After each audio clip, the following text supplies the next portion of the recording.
dia, bom dia. Bom dia. Vamos começar a nossa live então dessa manhã, de domingo. Bom dia a todos, bom dia, sejam todos bem-vindos. Todas bem-vindas.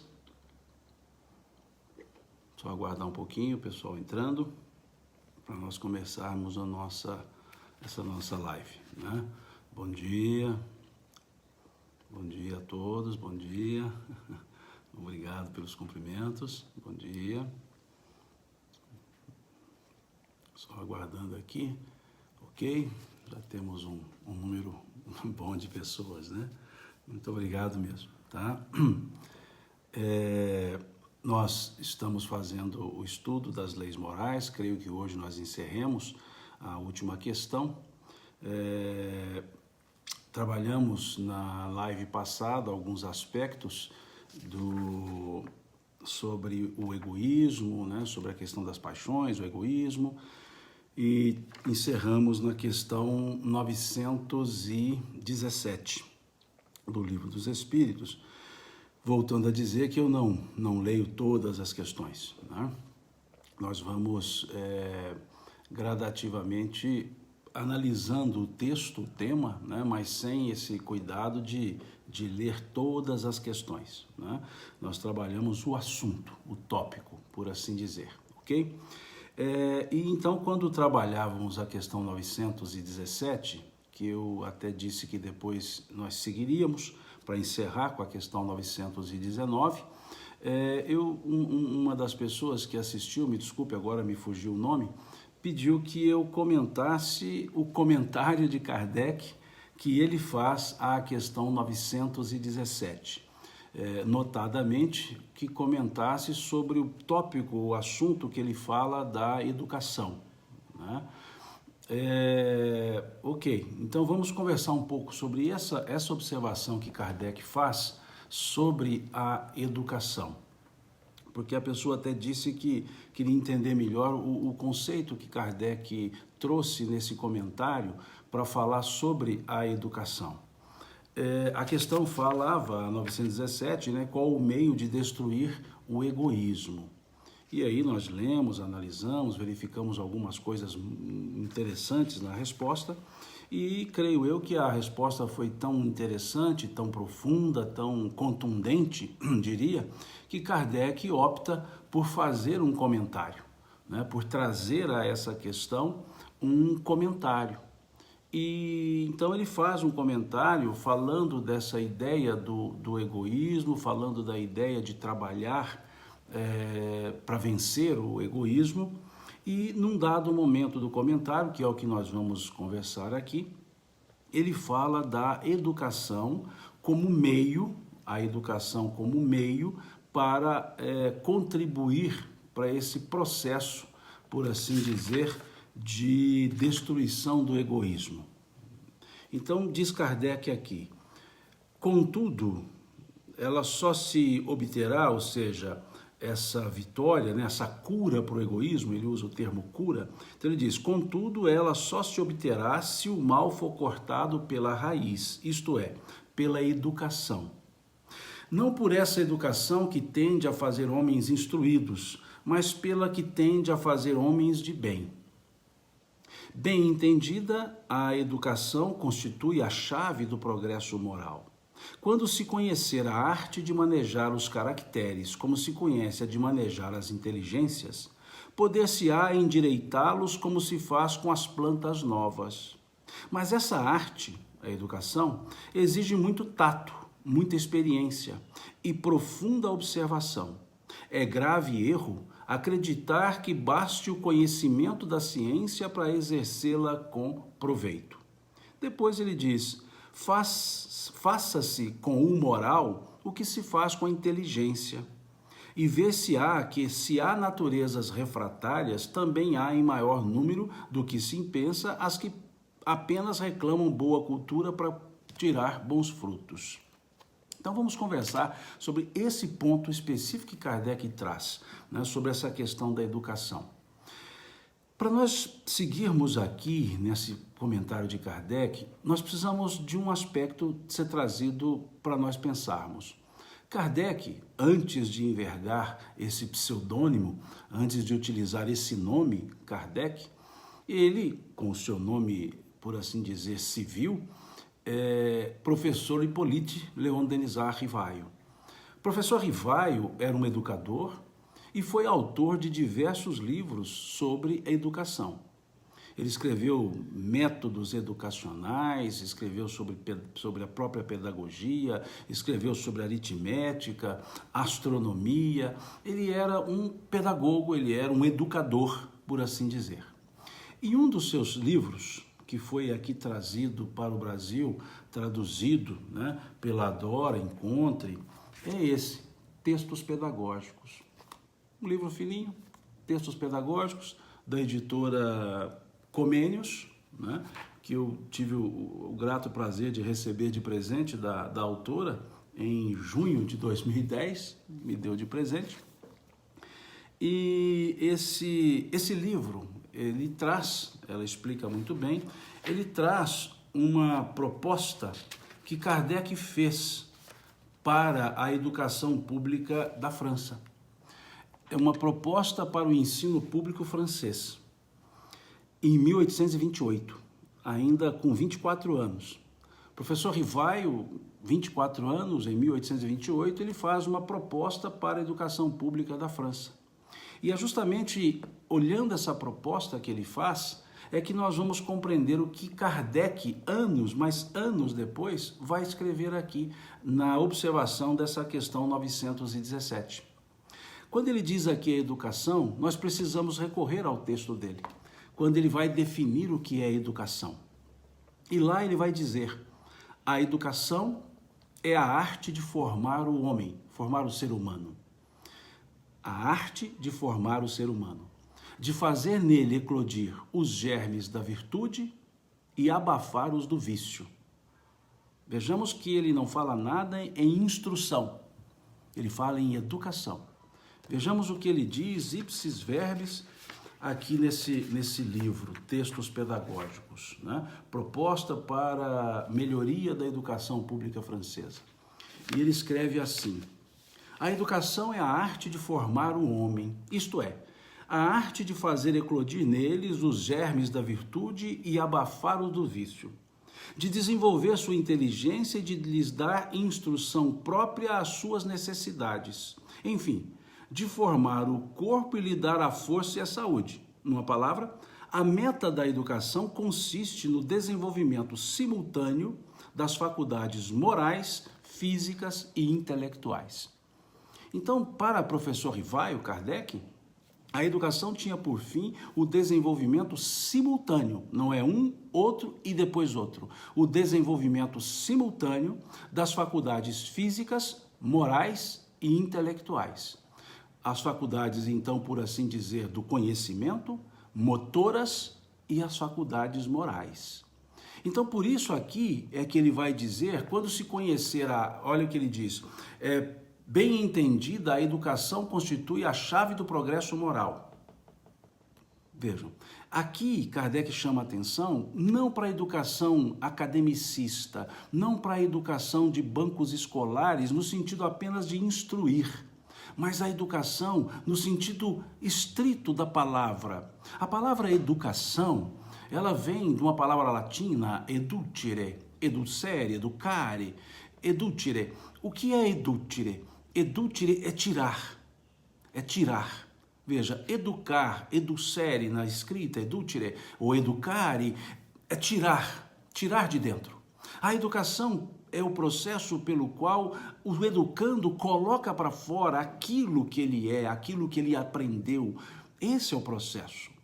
Mas muitas vezes na educação o processo que se utiliza é de instrução, instructo, instruir, colocar dentro. Então, pela instrução, nós colocamos ensinos. Pela educação, nós fazemos com que o educando coloque para fora, demonstre o que ele é. Esse é o processo da educação. Por isso, Kardec diz que tem que se cortar esse mal do egoísmo pela raiz, e ele diz, pela educação. Mas olha o que ele escreve, não por essa educação que tem de fazer homens instruídos. Não essa educação que tem de fazer homens instruídos. Pensemos. Quando olhamos e escolhemos as escolas para os nossos filhos, olhamos aquelas que ensinam melhor, aquelas que permitem boas notas no Enem, no passado, aquelas que permitiam passar nos vestibulares. Isso é instrução. Mas e o perfil pedagógico, a proposta pedagógica da escola? Será que nós conhecemos? A proposta pedagógica de formação e não de informação? Então, muitas vezes nós dizemos a pessoa é muito educada, quando queremos dizer é muito instruída. E instrução não é sinônimo imediato de educação. Instrução não é educação. Instrução é conhecimento. Educação é consciência. Educação é a consciência do conhecimento que se tem para aplicá-lo em benefício das pessoas e da própria pessoa. A educação é mais do que saber, do que conhecer. É introjetar para depois exteriorizar. Essa é a ideia da educação. Não essa educação de banco escolar. Uma sala de aula é mais do que um local de aprendizagem. Aprendizagem hoje temos em diversos lugares. Teleaprendizagem é um local de reflexão. A educação é reflexiva. A educação é para fazer com que nós reflitamos sobre a existência, sobre a sociedade, sobre nós, mas não com preconceitos ou conceitos determinados, mas com conceitos desenvolvidos, partilhados, compartilhados. Então vejamos o que Kardec coloca. Olha, lá em 1828, ele chamava a educação como a arte de formar o ser humano. 1828, a arte de formar o ser humano. E veja o que ele escreve aqui agora. Quando se conhecer a arte, vejam, quando se conhecer a arte de manejar os caracteres, como se conhece o de manejar as inteligências, poder-se-á endireitá-los, endireitar a pessoa, como se faz com plantas novas. Porque aqui ele escrevia, e há um processo mais no final sobre as séries escolares, ele escrevia para o lado da criança, o espírito recém-reencarnado, que ele não usava esse termo em 1828, mal sabia ele do espiritismo. E até há um ponto interessante que ele desenvolve no seu conceito, ele fica intrigado com os chamados conhecimentos inatos. Ele não sabe explicar, naquela época ele não sabia explicar os conhecimentos inatos. Crianças que já pareciam nascer sabendo. Só mais tarde, depois do trabalho de organização do pensamento dos espíritos, é que ele entendeu que a ideia inata era nada mais que a sequência do princípio do espírito reencarnado. Mas aqui ele chamava a atenção, e veja mais uma vez ele referindo-se à educação como arte. Mas essa arte, a educação, exige muito tato, muita experiência e profunda observação. Muito tato, muita experiência e profunda observação. Lá em 1828, ele havia escrito que o educador e o professor haveria diferença. Que para um bom professor bastava um bom conteúdo e um bom método, mas para o educador isso não bastava. E dizia ele que essa arte é uma arte especial, que exige qualidades que não são percebidas por muitos, como a capacidade de sondar profundamente os caracteres humanos, dizia ele. Vejam, de sondar os caracteres humanos, de perceber o ser humano. E ele encerra dizendo assim, enfim, o educador deve possuir todas as qualidades que deseja transferir ou ensinar aos educandos. Numa linguagem rasa, ninguém dá o que não tem. Ninguém dá o que não tem. Então o processo de educação não é transferência de conhecimentos. Isso os livros fazem. Isso o Google faz. Não é. É construção de conhecimento, mas que perpassa pelas faculdades intelectuais físicas e morais. A educação não é moralista. Não, a educação não é moralista. A educação é moralizante, mas não moralista. Porque ela não se impõe. Se é tirar de dentro, cada um tem o seu momento. Por isso, ele escrever aqui, tato, muito tato, experiência e sensibilidade. Mas essa arte, veja, exige muito tato, muita experiência e profunda observação. É grave erro acreditar que baste o conhecimento da ciência para exercer a educação com proveito. Quantas pessoas pensam assim? Quantas pessoas acham que basta ter o conhecimento e a metodologia, mas não têm a sensibilidade para enxergar o ser humano, para olhar uma criança e perceber nela o ser humano em desenvolvimento aqui na Terra, um espírito em desenvolvimento. Eu não vou entrar nem para as raias do pensamento espírita, nem precisamos disso, porque só o pensamento educacional já seria o bastante. Conta-se que certa vez uma mãe procurou Pestalozzi e disse a ele: professor, quando devo começar a educação do meu filho? E ele perguntou a ela: quantos anos tem seu filho? Ela disse: 3 anos. E ele respondeu: corra para casa porque a senhora está atrasada 3 anos e 9 meses. Ele dizia: a educação é até antes do nascimento. E olha que ele não se referia à reencarnação, ele estava falando só da gestação, que é o pensamento rossoniano também. Há um livro interessante, óbvio, deve ser lido com os olhos da época, do século XIX, que chama-se Emílio, ou da Educação, de Rousseau. Mas deve ser lido com os olhos do século XIX, não com os olhos de hoje. E Kardec trabalha mais ou menos essa ideia. E ele diz aqui que muitas vezes a educação tem que ser antes do nascimento. Ele não se referia nessa época à reencarnação, não, ele não se referia a isso, porque ele escreveu em 1828. Então, pensemos por que ele coloca aqui a educação. Olha, faça-se com o moral o que se faz com a inteligência. Porque nós temos tantos métodos para desenvolvimento da inteligência e nenhum quase para a reflexão moral. Quando um educador em sala de aula trabalha uma reflexão, muitas vezes é criticado, dizendo: você tem que cumprir o conteúdo.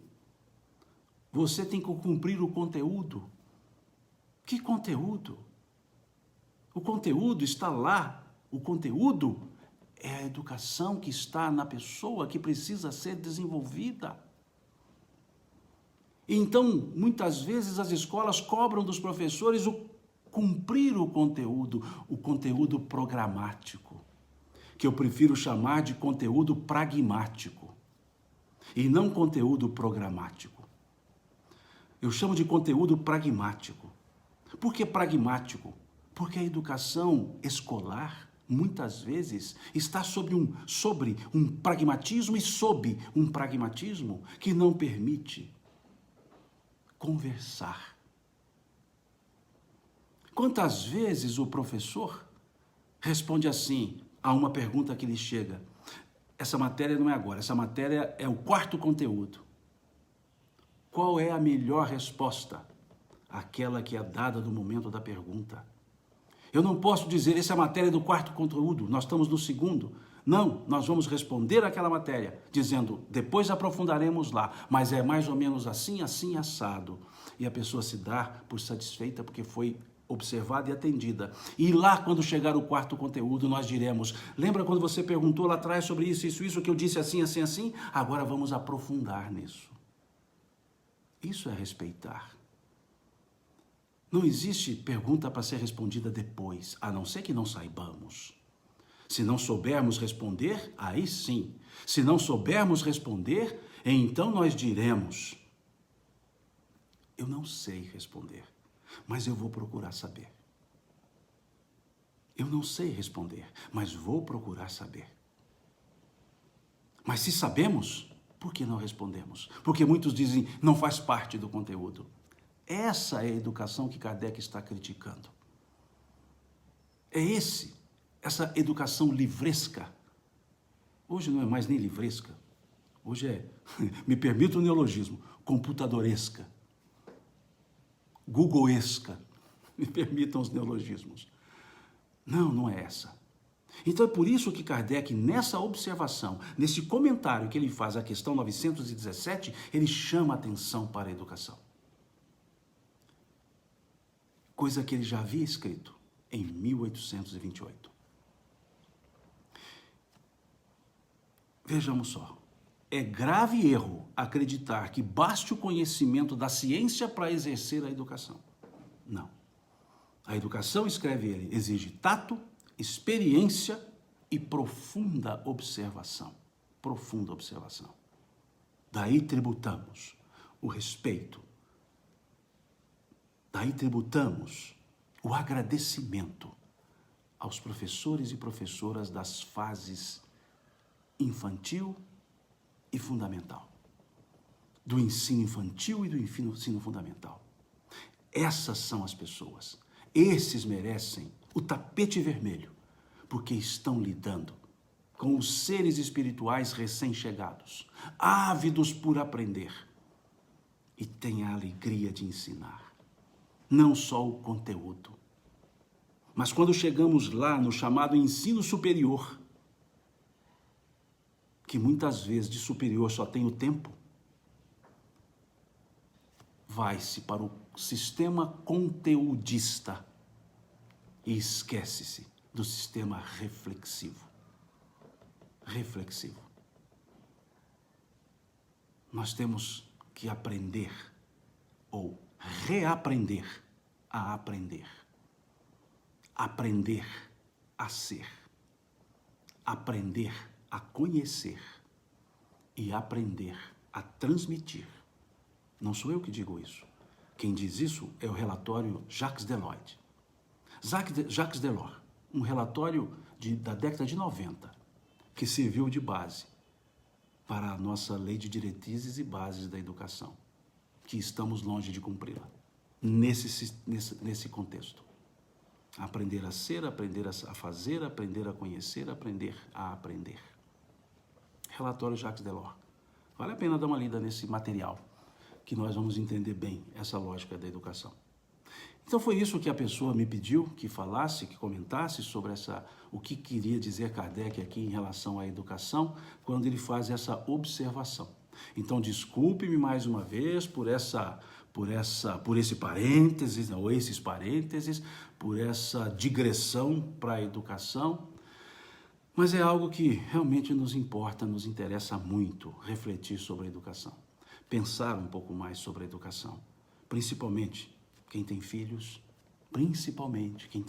ainda na fase infantil.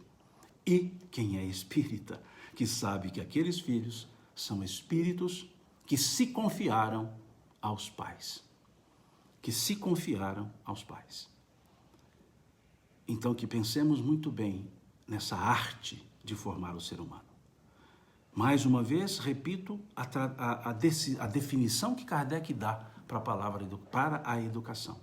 Kardec, professor Rivaio, a definição que ele dá em 1828. A educação é a arte de formar o ser humano,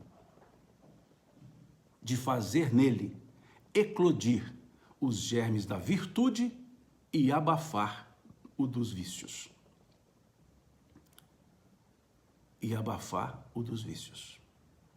A educação, diz ele, consiste no desenvolvimento simultâneo das faculdades físicas, intelectuais e morais. Simultâneo, ao mesmo tempo. Ou seja, se estamos ensinando para o intelecto, também estamos refletindo sobre o moral e desenvolvendo a motricidade. É isso que ele propõe. Então, eu entendo que está aqui, né? Essa observação que ele faz sobre o valor da educação. Tá certo? Mais uma vez, desculpe-me pela digressão.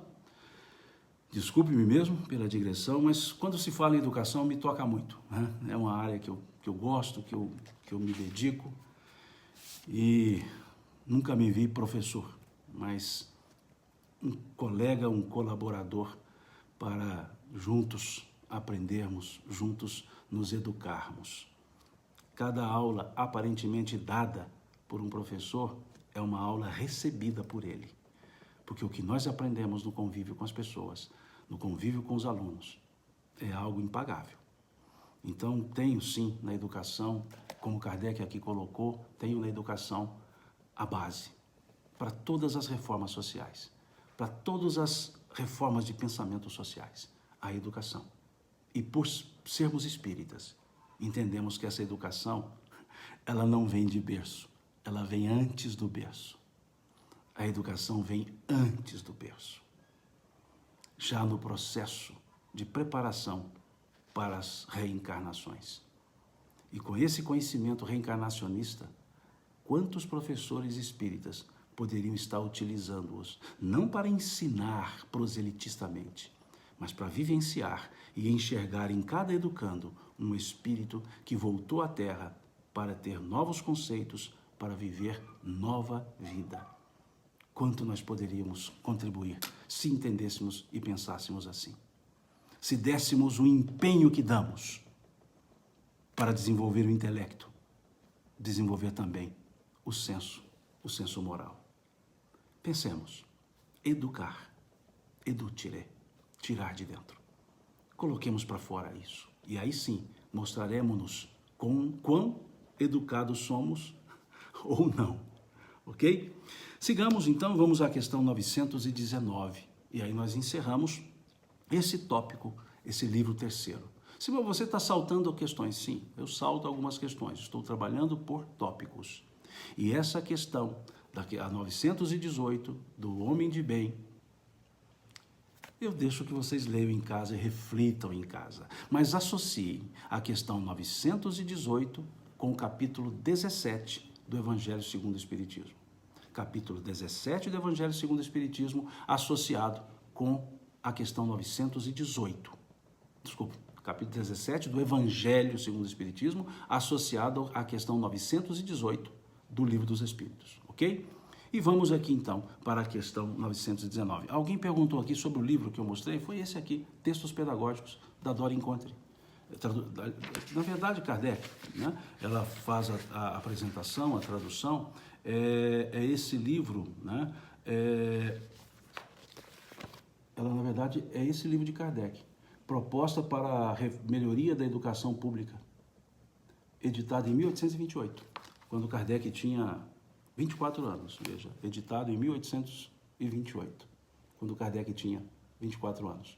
E ele então escreve esse livro, Proposta para a Melhoria da Educação Pública. É isso, então ela traz a tradução desse livro. Muito bom. É bom nós lermos professor Rivaio escrevendo. Muito interessante, ok? Vamos à frente, então. A questão 919, eu falo que era uma questão muito brasileira. Vocês vão entender o que eu quero dizer com isso. A questão 919, eu digo que ela é brasileira porque diz assim: qual é o meio prático mais eficaz que tem um homem para se melhorar nessa vida e resistir ao arrastamento do mal? Por que eu falo que é brasileira? Qual o meio prático e eficaz? O que quer dizer isso? Menor esforço e maior resultado. É esse o ponto. Veja, qual é o meio prático e eficaz? Ou seja, qual é o meio simples e que não dá trabalho e que seja eficaz, que dê resultado? Isso é bem nosso, não é? A lei do menor esforço. Nós queremos o máximo resultado com o menor esforço. E os espíritos ouviram essa pergunta. Qual é o meio prático? O que é prático? Simples, do dia a dia. E o que é eficaz? Que dê resultado. Então a pergunta é, qual o meio mais simples que nós temos e que dê resultado para nos melhorar nessa vida e resistirmos ao arrastamento do mal? Veja que pergunta mais interessante. E os espíritos respondem: um sábio da antiguidade vos disse, conhece-te a ti mesmo. Um sábio da antiguidade vos disse, conhece-te a ti mesmo. Estão colocando aqui que eu mudei o cenário aqui. Não mudei o cenário, eu só troquei de cômodo, porque eu sempre faço lá na biblioteca, e aí eu mudei um pouquinho para um ar mais arejado. Eu até ia fazer na cozinha, tomando um cafezinho, mas aí não deu muito certo. Tá? Estamos em casa, gente. Todos vocês estão em casa, eu estou em casa, e em casa nós vamos sendo o que somos, né? Só não apareço aqui de pijama, lógico. Mas somos o que somos. Então, de vez em quando, vamos mudar um pouco o ambiente, né? E porque lá no outro ambiente tem menos barulho. Então, eu opto em fazer lá. Aqui é mais aberto, então faz um pouco mais de barulho, mas parece que não está fazendo hoje. O pessoal deve estar todo dormindo na rua por aí, né? O pessoal, e não está passando carro, né? Então não está fazendo barulho, tá certo? Mas é isso. A próxima, eu prometo, eu farei na cozinha tomando um café e comendo um pão de queijo. Ou um bolo de fubá, né? Quem sabe? Veja então, o meio prático e eficaz para se vencer na vida. O meio prático e eficaz. O meio simples e que dê resultado. Autoconhecimento. Os Espíritos estão dizendo, se você quer resistir ao mal, se você quer melhorar-se nessa vida, só tem uma coisa a fazer, que é prática e eficaz. Conhece-te a ti mesmo. Conhece-te a ti mesmo. Parece algo superficial. Parece algo superficial. Conhece-te a ti mesmo, ou seja, é muito lógico isso. Mas vejam, nós somos, talvez, a pessoa mais desconhecida de nós mesmos. Nós somos as pessoas, talvez, que mais nos desconhecemos. Basta observar um detalhe. Quantos nunca mais que nós dissemos e repetimos e fizemos? Quantas vezes nós dissemos, nunca mais farei isso, e fiz? E fizemos. Então nós não nos conhecemos. Então, os Espíritos chamam atenção para isso. E dizendo que essa máxima já foi dita há séculos. Quando ele diz, um sábio da antiguidade vos disse. Lá da antiguidade. Ou seja, é algo que desde há muito nós temos. Desde há muito nós temos. Mas não percebemos. Não percebemos esse processo de autoconhecimento. A Xiomara diz aqui, eis a dificuldade, conhecer-se. Kardec vai perguntar isso, é a questão seguinte que nós vamos analisar. Esse um sábio da antiguidade, escrita essa frase no templo de Delfos, no templo de Apolo em Delfos. Conhece-te a ti mesmo, antes de Sócrates. Muitos atribuem essa frase a ele, essa frase não é dele. Pitaco já falava dessa frase. É pré-socrática. Mostrando esse aspecto da importância do autoconhecimento. Mas como aqui disse, não é simples, não é fácil. Kardec perguntou isso na questão seguinte, a 919A.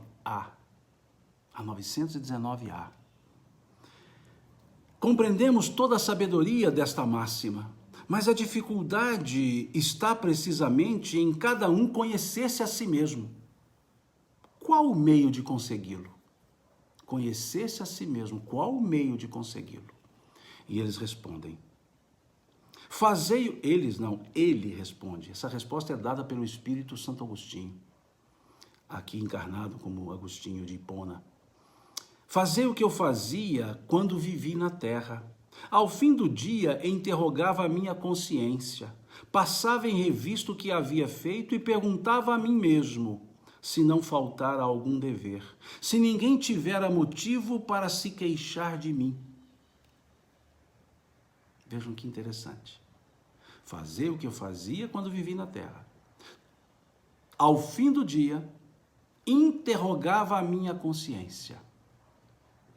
Passava em revista o que havia feito e perguntava a mim mesmo se não faltara algum dever, se ninguém tivera motivo para queixar-se de mim.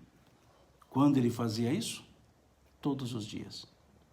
E em regra, quando nós fazemos isso? Todos os anos. Nós fazemos isso normalmente em dezembro. 31 de dezembro. 23 horas e 45 minutos.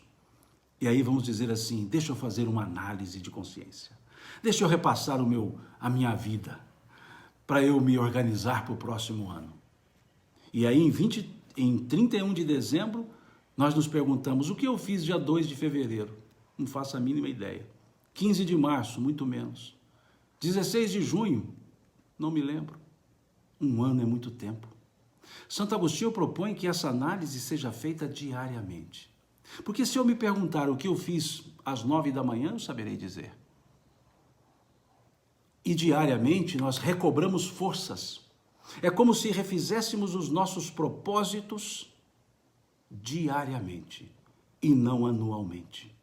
Quantas pessoas fazem os seus propósitos para o ano novo, mas não fazem os propósitos para o dia novo. E quando fazemos para o ano novo, no meio do ano já esquecemos. Se é que cheguemos ao meio do ano para esquecer, esquecemos muitas vezes antes disso. Mas se nós fizermos o propósito diariamente, nós teremos força para cumprir. Nós teremos força para desenvolver. E se titubearmos, se dermos uma recaída, é a proposta de um dia, a gente se esforça, porque é só um dia. É uma das didáticas dos 12 passos dos Alcoólicos Anônimos.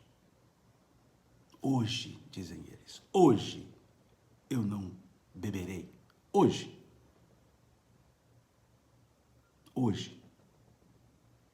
Amanhã é outra conversa. E aí chega amanhã e ele diz, hoje. E é isso que Jesus nos ensinava. Basta a cada dia o seu mal. Pegue a sua cruz a cada dia. O pão nosso de cada dia dai-nos hoje.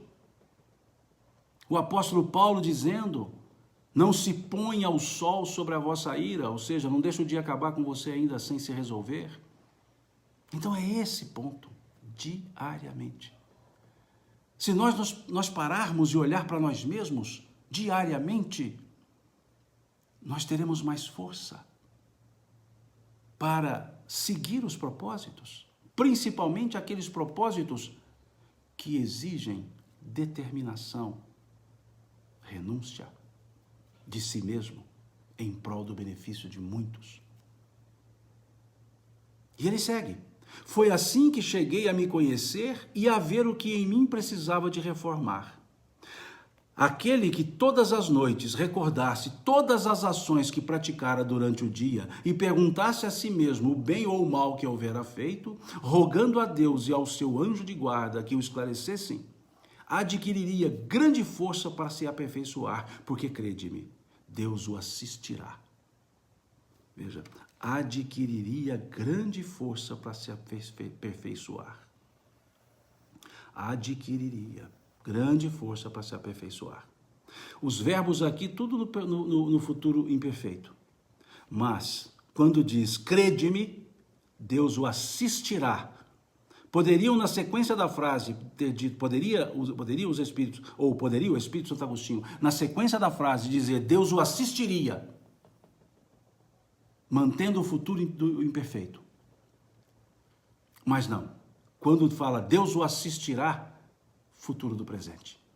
Deus o assistirá. Não é mais assistiria. Assistirá. Como garantia de que não nos faltará força.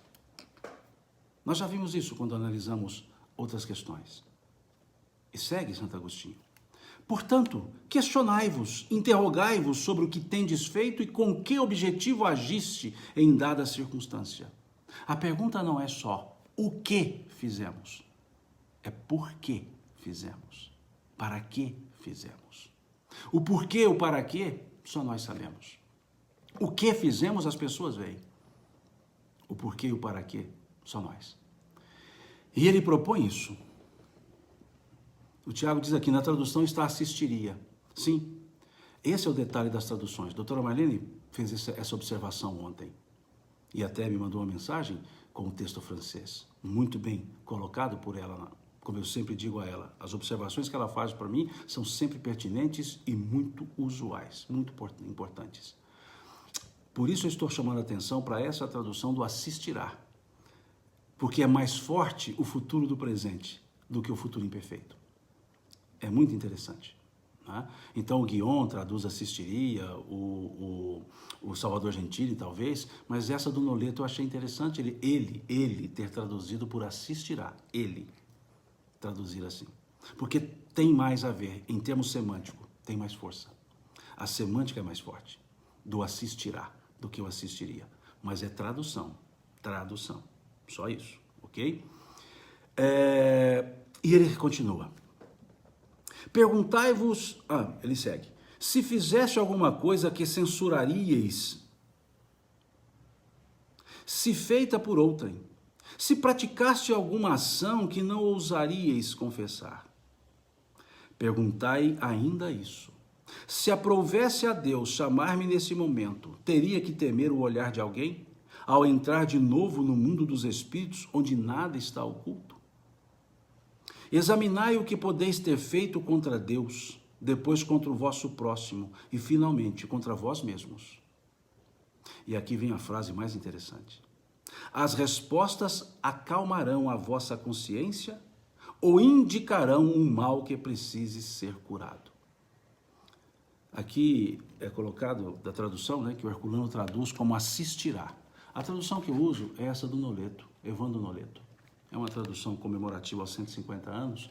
Então eu gosto muito da tradução do Noleto. E não só pela tradução, é porque nesse trabalho ele usa 6 versões, 6 edições do Livro dos Espíritos e coloca os pós-fácios que Kardec escreveu e que nas edições que tem por base, por tradução, a segunda edição, não tem esses pós-fácios. Então, os pós-fácios são muito interessantes, que são novas observações feitas. Não são novos prefácios, não são introduções novas, não são conclusões novas. São pós-fácios, que Kardec colocou, inclusive, na Revista Espírita. E aí, Evandro trouxe como nota de rodapé, né? Então, eu acho muito interessante essas notas de rodapé, né? Essas notas de rodapé que eu acho muito interessante na tradução, ok? Mas eu tenho aqui, eu uso muito a tradução do Noleto, do Guion, uso muito a tradução do Herculano e, vez outra, uso também a tradução do Salvador Gentili, que é uma linguagem mais coloquial. Então, eu uso essas 4 traduções normalmente, tá certo? Mas temos aqui. As respostas acalmarão vossa consciência ou indicarão um mal que precise ser curado. O conhecimento de si mesmo, portanto, é a chave do progresso individual. Mas direis, como alguém pode julgar-se a si mesmo? Não está aí a ilusão do amor próprio que atenua as faltas e as torna desculpáveis? Muito interessante isso aqui. E aí explicam os espíritos.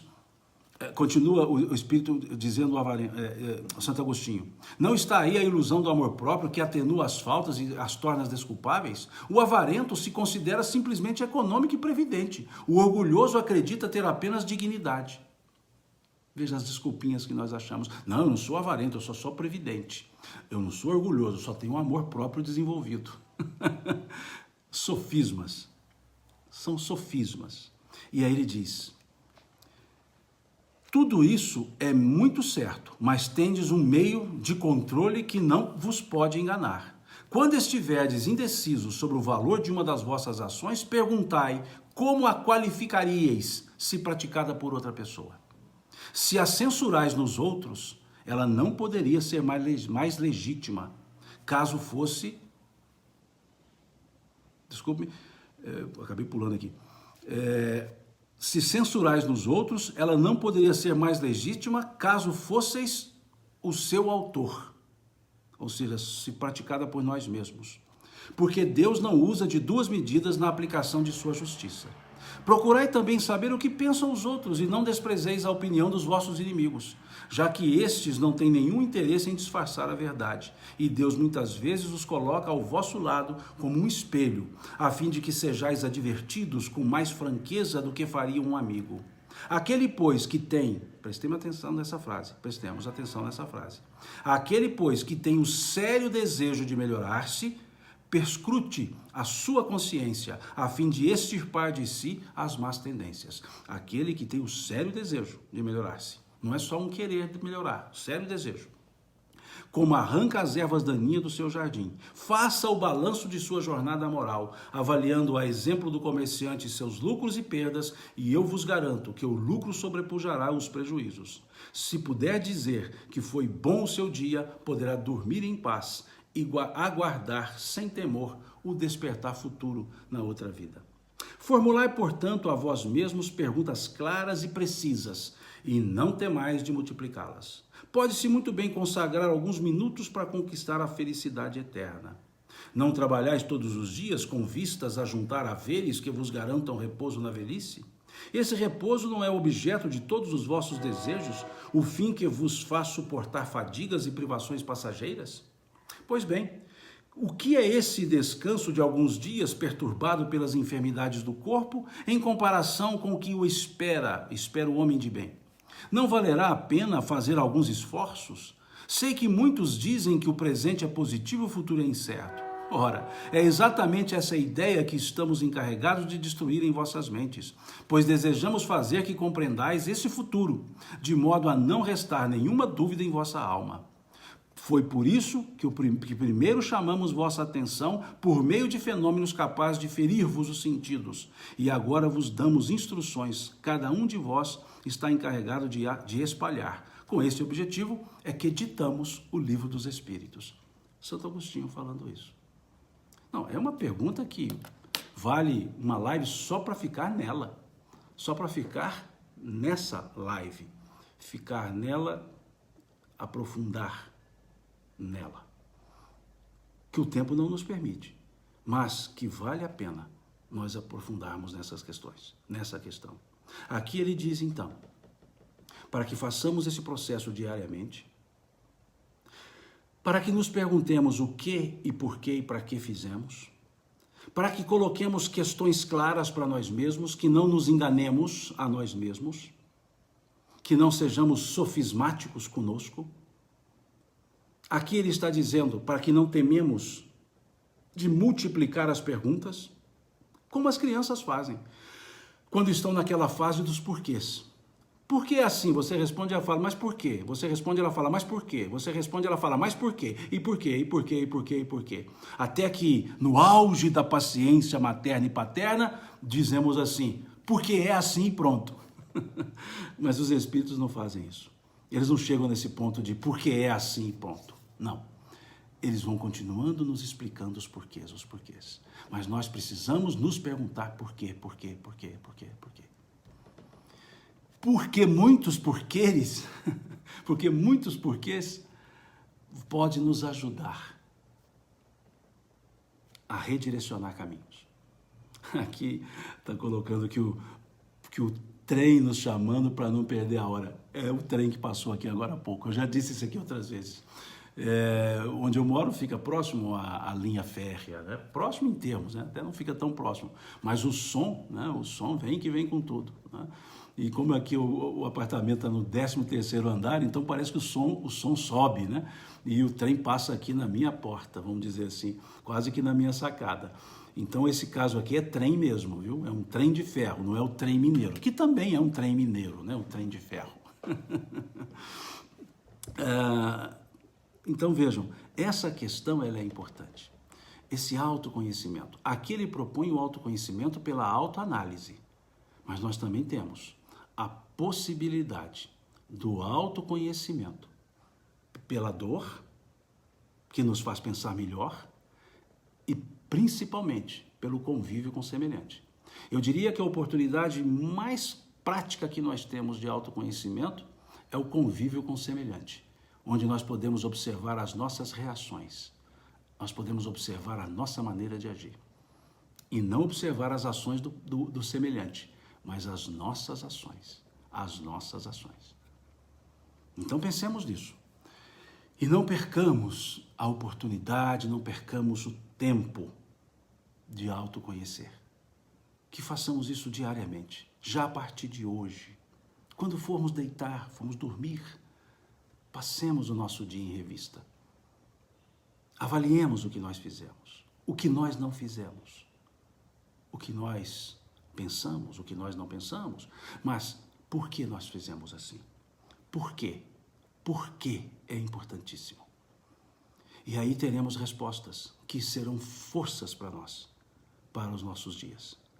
Poderemos ter as respostas para refazer os nossos atos, para nos encontrar com as pessoas com as quais talvez tenhamos sido ríspidos, pedir desculpas e refazer a atitude, diariamente.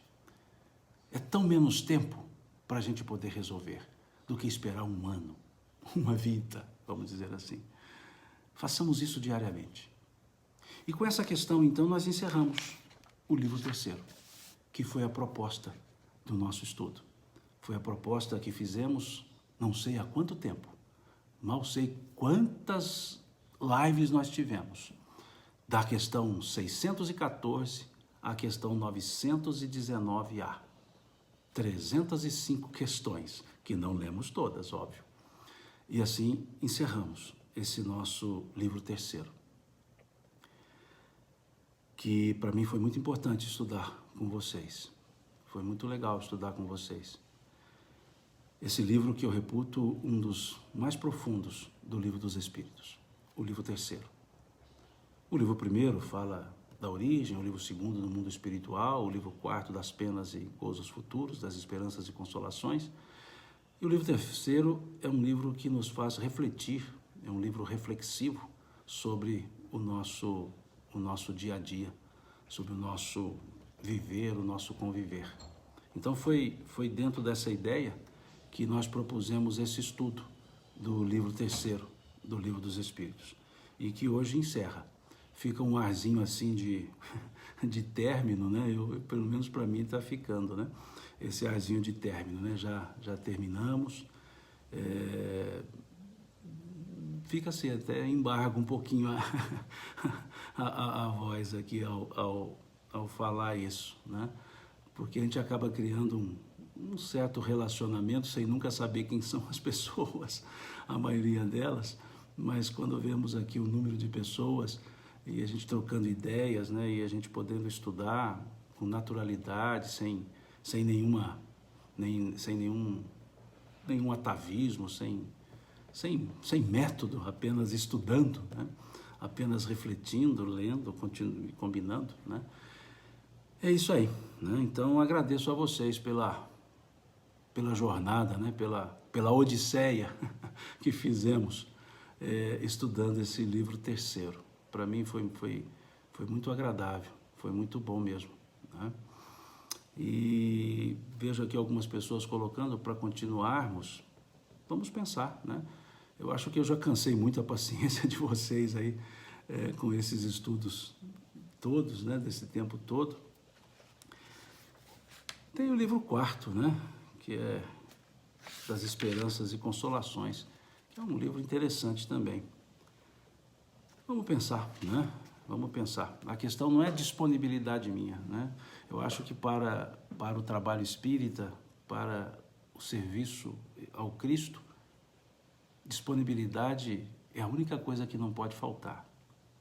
É a única coisa que não pode faltar.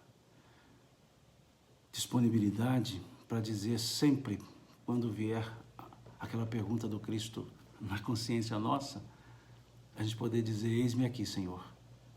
Então, disponibilidade não falta.